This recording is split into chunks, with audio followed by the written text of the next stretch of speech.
അസ്സലാമലൈക്കും. കൊച്ചടുക്കളയിലേക്ക് എല്ലാവർക്കും സ്വാഗതം. ഞാനിന്നിവിടെ ഉണ്ടാക്കുന്നത് പെരി പെരി ചിക്കൻ. അതിനു വേണ്ടി 2 കിലോ ചിക്കൻ കട്ട് ചെയ്ത് വൃത്തിയാക്കി വരിയെടുത്തിട്ടുണ്ട്.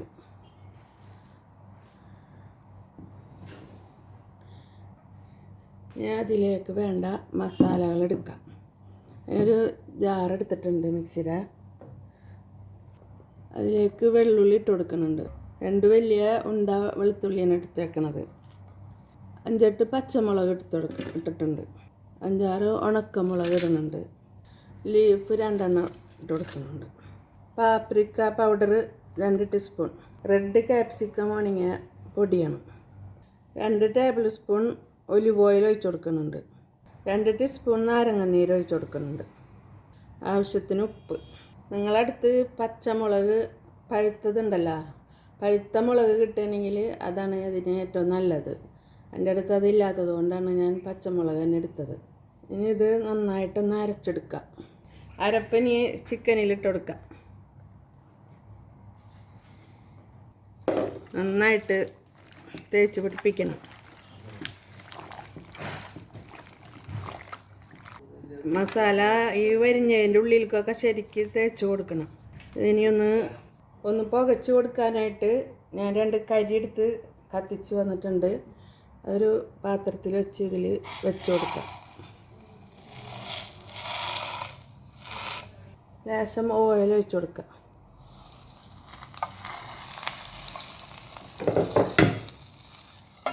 അടച്ചിട്ട് കൊടുക്കാം. പുക തീരെ പുറത്തേക്ക് പോവാതിരിക്കാൻ ഒരു ഫോയിലെടുത്ത് ശരിക്കും ഇങ്ങനെ വെച്ച് കൊടുക്കണം. 1 മണിക്കൂർ റെസ്റ്റ് ചെയ്യാൻ വെക്കണം. ചിക്കൻ മസാല തേച്ചത് പുകയിട്ട് വെച്ചിട്ട് ഇപ്പോൾ 1 മണിക്കൂറായി. ഇനി നമുക്കിത് വറുത്തെടുക്കണം. ഇതിപ്പോൾ പുകച്ചതിൻ്റെ നല്ല സ്മെല്ലൊക്കെ ഉണ്ട്. ഇനി നമുക്കത് വറുത്തെടുക്കാം. ഞാൻ ചിക്കനൊക്കെ ഇട്ട് കൊടുത്തിട്ടുണ്ട്. ഇനി അത് ചെറിയ തീയിലാണ് ഇട്ടേക്കണത്. ഇടയ്ക്കിടയ്ക്ക് ഇങ്ങനെ തിരിച്ചു മറിച്ചിട്ട് കൊടുക്കണം. ഒട്ടും ഓയിൽ ഒഴിച്ച് കൊടുത്തിട്ടില്ല. ഇത് അരപ്പ് ഉണ്ടാക്കിയ സമയത്ത് ജാറിലൊരു 1 ടീസ്പൂണും കൂടെ ഓയിൽ ഒഴിച്ച് കൊടുത്തിട്ടുണ്ട്. അങ്ങനെ ഇപ്പോൾ 3 ടേബിൾ സ്പൂൺ ഒലിവ് ഓയിലാണ് ഒഴിച്ച് കൊടുത്തിട്ടുള്ളത്. പിന്നെ ചിക്കനിലെ എണ്ണയൊക്കെ ചെറിയ തീയിലിട്ട് കൊടുത്താൽ മാത്രം എണ്ണ ഒഴിക്കാതെ നമുക്കിങ്ങനെ മൊരിച്ചെടുക്കാൻ പറ്റുള്ളൂ. ചിക്കനിലെ നെയ്യാണ് ഇപ്പോൾ ഈ ഇറങ്ങി വന്നേക്കണത്. എണ്ണ ഒഴിച്ച് കൊടുത്തിട്ടില്ല. ഇടയ്ക്കിടയ്ക്ക് മറിച്ചിട്ട് കൊടുക്കണം, അല്ലെങ്കിൽ കരിഞ്ഞു പോകും. നല്ല സ്മെല്ലൊക്കെ വരുന്നുണ്ട്. ഇങ്ങനെ ഇങ്ങനെ മസാല ഉണ്ടാക്കിയിട്ട് വറക്കണ ചിക്കന് ഭയങ്കര ടേസ്റ്റാണ്. ചിക്കനെല്ലാം ഇപ്പോൾ മുരിഞ്ഞ് വന്നിട്ടുണ്ട്. ഇനി നമുക്ക് മാറ്റി കൊടുക്കാം.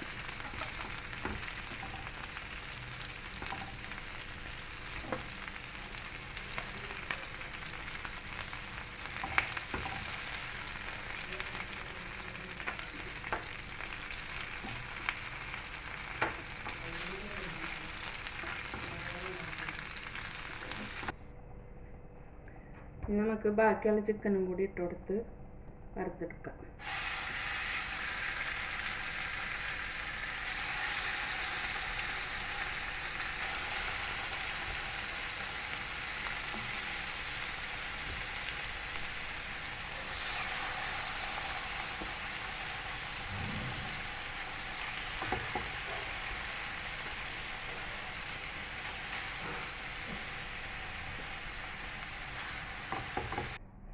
അങ്ങനെ നമ്മുടെ പെരി പെരി ചിക്കൻ ഫ്രൈ റെഡിയായി. എല്ലാവരും ഇത് ഉണ്ടാക്കി നോക്കണം. നല്ല ടേസ്റ്റാണിത്. എല്ലാവർക്കും ഷെയർ ചെയ്ത് കൊടുക്കണം, ലൈക്ക് ചെയ്യണം. ആദ്യമായിട്ട് കാണുന്നവരുണ്ടെങ്കിൽ സബ്സ്ക്രൈബ് ചെയ്യണം. ഇൻഷാ അല്ലാഹ് അടുത്തൊരു വീഡിയോ ആയിട്ട് വരാം.